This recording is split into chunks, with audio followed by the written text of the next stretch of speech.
1971, a year before I attended theological school, I had the good fortune of connecting with James Luther Adams. He was widely acknowledged as the most famous Unitarian philosopher of the entire 20th century. And I timidly asked him to recommend one book. If there's one book that I need to have under my belt before starting divinity school, tell me, what would that book be? So without hesitation, not even a slight pause, he told me to get a copy of Hypatia, written by Charles Kingsley. Well, this was not exactly a bestseller. And at that time, long before Amazon.com, the search for old and obscure books could present a challenge. You wind up at a lot of used bookstores praying to find the needle in the proverbial haystack. I lacked the temerity to ask him where to get a hold of that book, but eventually found it on a high shelf at the Strand Used Bookstore in New York City. It was like striking gold. Of course, I would have traveled halfway around the world to land a book recommended by James Luther Adams. Wow. But when I finally acquired it, I realized it was a work in historical fiction, the story of Hypatia, queen of philosophy, blazing new and radical ideas in Alexandria about the year 400. It was a time when philosophy and theology were bitterly at odds, each competing for the best and most convincing arguments in establishing ultimate truth.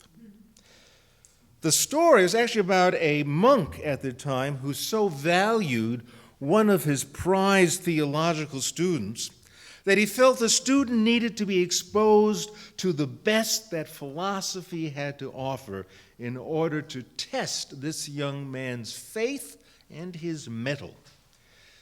The monk arranged for the student to be under the tutelage of Hypatia, a risky move, but if it worked, the student would become a superstar in the world of theology. Now, if you're a Unitarian, you'd say the book ended well. Philosophy triumphed over theology. And of course, we all assumed that would be the case. Hypatia, in her brilliant and logical methodology and argumentation, won over the heart and mind of the student. But in later years, as Hypatia occasionally somehow surfaced in conversation and continued education, I learned that it really didn't end so well for Hypatia personally. She died at the hands of a furious mob of monks. Now, you may want to call them sore losers, but whatever, their behavior was anything but Christian. Now, wanting to learn more precisely just what really did happen to Hypatia, well, I succumbed and I Googled her to discover that, yes, she was killed by a mob of monks, but they had probably used the razor-sharp edge of an oyster shell to tear her literally limb from limb. Now, the funny thing is, you don't hear much about women philosophers after that. In fact, there still seems mostly this insufferable void. If philosophy means extracting life's meaning and drawing some insight into the confounding questions about life's purpose and the reality of evil and suffering and death, if philosophy means inquiries into ethics and beauty and plumbing the nature of reality itself, isn't it most bizarre that half half the human race, namely women, don't weigh in on this stuff? That's pretty odd. I mean, how can we even begin to enter a level of understanding or begin interpreting the life of meaning or draw conclusions from the human experience when women aren't even at the table? Men have clearly dominated ideas about the construct of meaning while dismissing women as too emotional to deal rational with the abstract concerns embedded in philosophy. Women have been cast in the role of caretaker and nurturer, been cast in that role since the time when ancient Greeks assigned their goddesses to specific functions that still somehow managed to capture the dismissive characterization of women even in our society today. Because when you look at, what those goddesses in Greek society did, it's amazing. It's so true even today. Demeter, the goddess of fertility and nurturing and the harvest. Aphrodite, the goddess of love. Athena, goddess of justice and mercy. Hestia, goddess of the hearth and home. Traditional Christianity still asserts a male view of God and a male patriarchy, or might as well call it a men's club, that insists on men controlling the interpretation of nature, reality, the cosmos, and the expectations of what role men and women should play in society.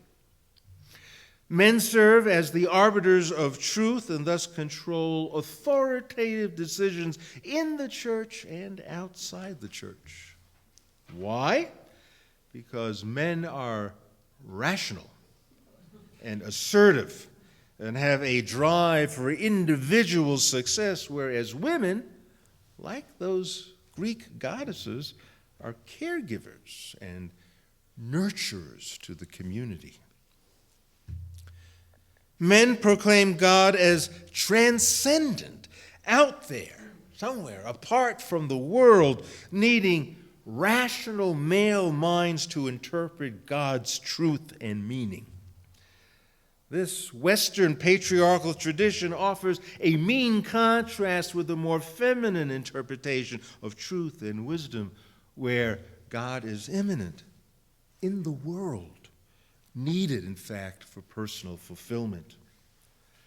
By rejecting male patriarchy, women were disparaged as gravitating to ancient mystery religions or cults, since they, women, failed to provide a pragmatic theory of truth consisting of metaphysics and a convincing epistemology.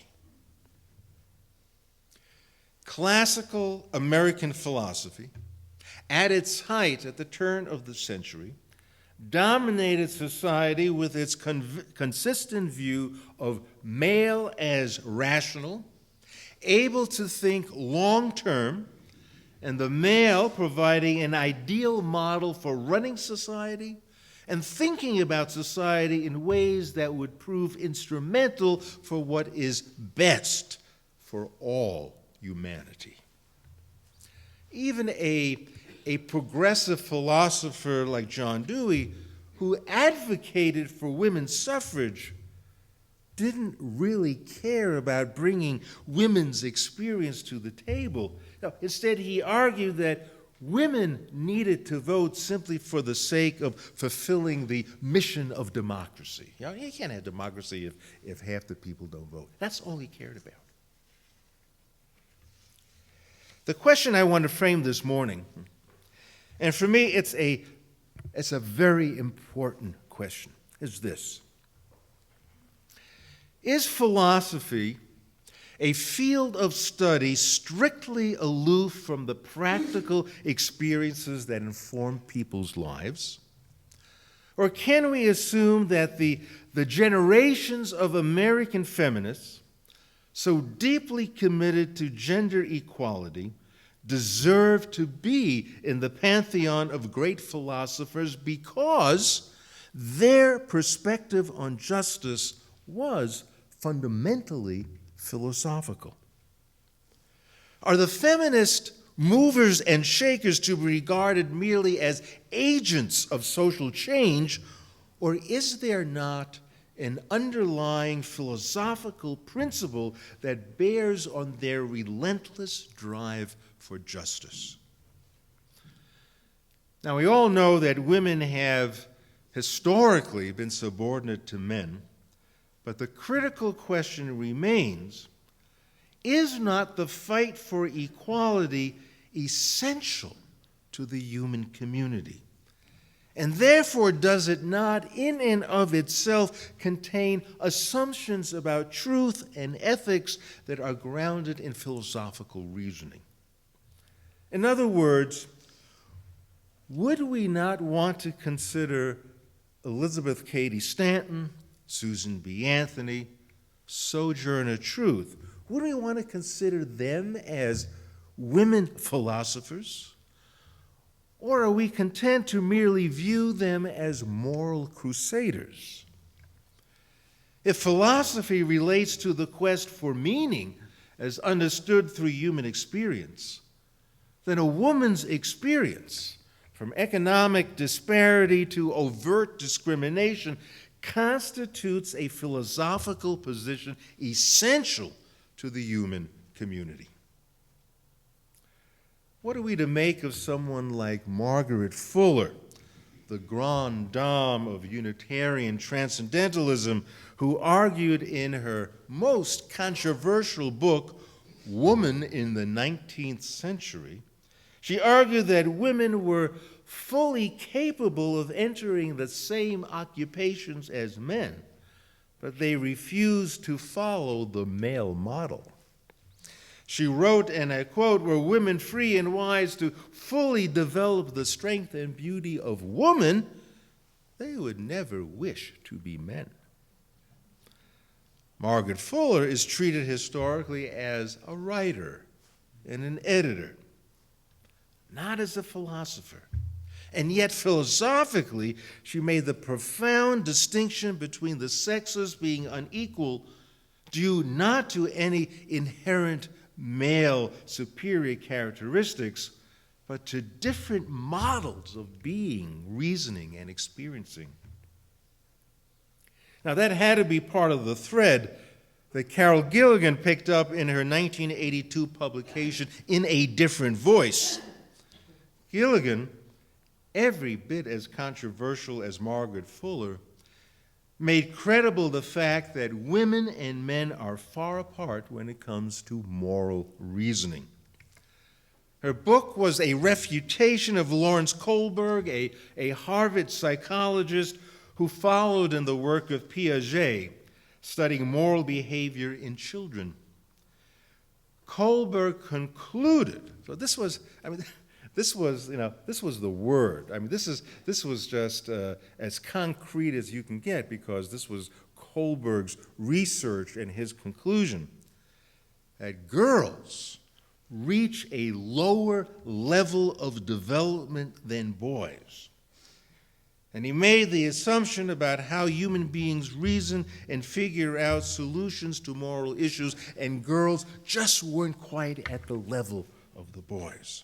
But once again, a male speaks on behalf of the whole human experience.